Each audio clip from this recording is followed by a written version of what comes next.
Yo, what's up? Motopits TV. Ngayon DIY tayo kung paano ayusin yung mga bengkong na mags. Fuck. Bali ito yan guys. Kasi tas gabi. And medyo malalim talaga yung luwak sobra. Bali unahin natin tong tong tambutso baklasin. Babaklasin natin tong tambutso para ma-access natin yung nut. Kasi tatanggalin natin yung mags. Kasi mamartilyoin natin yan. Gamit lang tayo na itong size 10 size 10 na close range. And gamit kayo ng mahabang size 10. Lagyan nyo na extension kung meron kayo ng ganyan tools. Bali ayan yung tatanggalin natin nut. Dalawa yan. And yung isa kong nut is nalaglag siguro sa daan. Ayan, pipihitin lang natin yan papunta sa tambutso. Bali ang pagpihit niyan counterclockwise pag nasa side kayo ng tambutso ng motor niyo counterclockwise yan. Ayun Same lang yan pag nag-change oil kayo, yung rotation yan. Kaya mas madali niyo maintindihan kung nag-change oil kayo Kung di kayo marunong mag-change oil, pwede niyo naman panoorin yung iba nating video dito.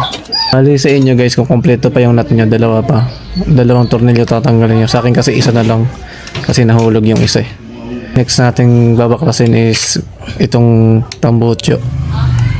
Gamit tayo ng size 14. Tornilyo yan ng tambutso yung mga tornilyo kumukonekta sa swing arm niya Ayan, gamit lang kayo ng impact. Kung wala kayong impact, pwede naman mano-mano. And mas prepare kasi natin impact kasi mas mabilis nga. Pero mas maganda rin kung mano-mano, hindi kayo makaka-lost thread ng tornilyo. Pitin lang natin yung plate pa counterclockwise. Same lang dun sa ibang tornilyo Ayan, hilain natin. Matatanggal nyo na yan guys. Yung pinakatambucha Ayan Itabi nyo lang guys. Kasi importante yung tambucha na yan Huwag nyong itataubi yung tambutso kasi may gasket yan. Bali sisingaw yung tambutso nyo pag yung gasket na wala nyo nang hindi nyo sinasadya Yan, bali all goods na tayo guys. Bali sunod na natin tong gulong guys sikipan lang muna natin tong preno natin sa likod ng sobrang sikip. Or pwede nating pigain na lang tong brake lever kung abot natin pero sa mga maiksi yung bias dyan, kailangan nyo sikipan niya ng todo. Pero tayo, pipigayin natin yung brake lever na yan habang niluluwagan yung nut ng likod. So yung likod yan, nakakagat na yung preno nyan. And pwede na natin siyang luwagan gamit tong close range na size 28 Yan. I-rotate lang natin pa counterclockwise Yan, okay na. Maluwag na siya. And next natin dyan tatanggalin is itong pinaka swing arm na Ayan, tabi lang natin tong nut. Tabi nyo lang yan guys para di mawala kasi kailangan natin yan. Bali yan, gamit lang tayo ng size 14 guys na close range ulit. Hindi ko na siya in-impact kasi tinatamad na ako mag-impact. Ayan, luwagan lang natin. Last na yan, dalawang tornilyo na tatanggalin natin. Bali, tanggalin lang natin tong swing arm. Hilain natin. Tabi natin yung swing arm. May bushing yan. Huwag nyo iwawala. Itong bushing na to. Itabi nyo lang yan guys. Ayan yung bushing niya guys. Huwag nyo iwawala yan kasi importante yan.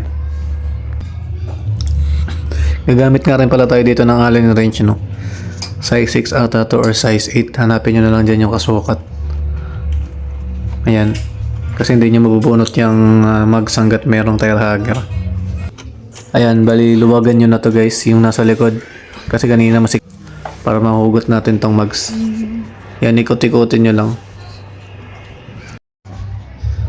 Yan, medyo matigas yan. Ikot-ikotin nyo lang left, right and left. And right and left, right and left. Hindi yan matatanggal hanggat hindi nyo ginagalaw. Yan. Ikot-ikotin nyo lang. Ayan. Tatanggal na yan guys. Ayan. Left right lang para matanggal talaga siya. Ayan, tanggal na siya guys. Makakukuha na natin yung mags. Ayun yung itsura niya guys, oh. Sobrang dumi niyan. Kasi tagal yan din nabuksan.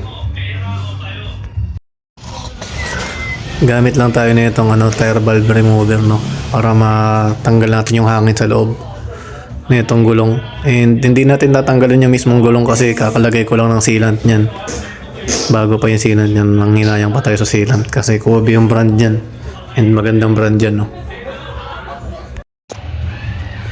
Ito yung mismong nabengkong dyan guys, yung malaki-laki yan. Kaya pupukpukin natin yan gamit tong martilyo.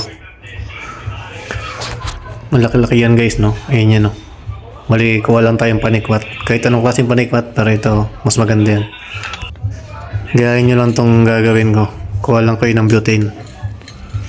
150 lang yan sa Shopee. May kasama ng torch. Invest lang kayo ng ganyan. Kaysa naman magbayad kayo sa machine shop ng 400, pinakamura. Di pokpok din. And 700, machine shop, pinakamura yun. And yung iba is 1 to nga, bira lang tayo makakita ng mura nyan. Bali, sisikwatin natin tong gulong para hindi tamaan ng torch tong rubber, no. Bali, pupukpukin natin yung dahan-dahan. Ayan, no. Bali, sa unang palo nyan is medyo magagaan pa yung palo natin para hindi siya mabigla. And pa-expandin muna natin tong bakal gamit tong torch para mabilis siyang mabalik sa dati niyang form, no. Kasi na-deform yan yung lubok. Bali yan, yun lang natin ng butane. Paapoyan lang natin, no, para uminit siya and hindi siya mag-crack. Kasi ang tendency niyan pag di natin pinainitan is magka-crack yung mags natin pag inumpas natin. Kaya importante tong butane na to, no. 150 lang naman yan. Matagal nyo na magagamit. Yan, painitan lang natin ng sobra para hindi siya mag-crack. Ayan.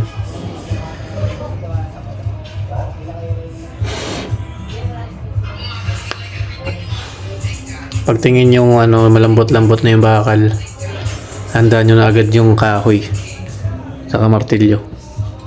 Huwag nyo kakalimutan tong kahoy kasi bawal natin direktang pukpukin ng martilyo yan.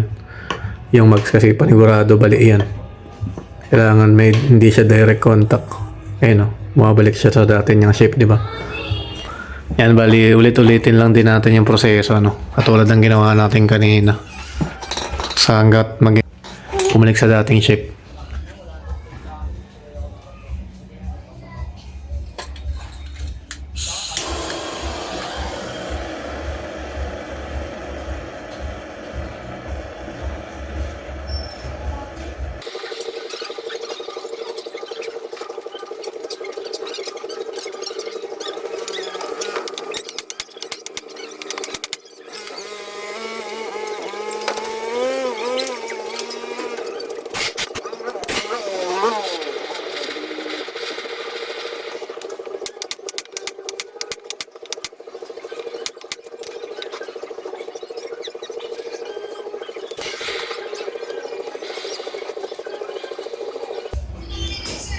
Ayan, i-torch nyo lang siya ng i-torch bago nyo pukpukin.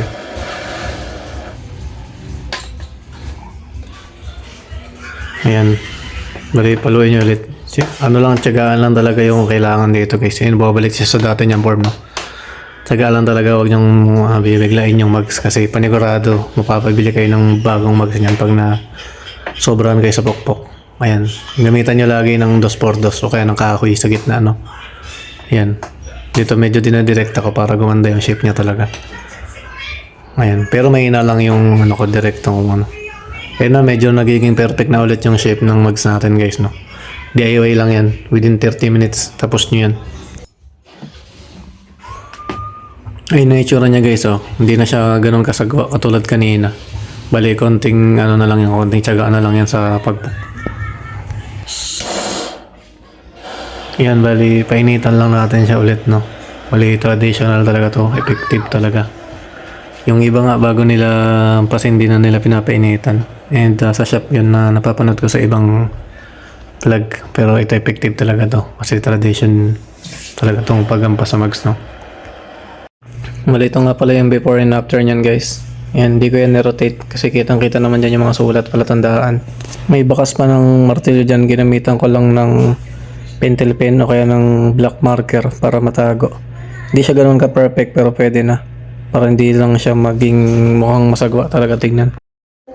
Ayan, bali kung kontento na kayo sa pagbabalik ng deform natin na is ibalik nyo na siya ulit sa ehe niya, no? Huwag nyo na lang kalimutan mag-like and subscribe guys kung nagustuhan nyo yung gagawin natin guys. Thank you guys.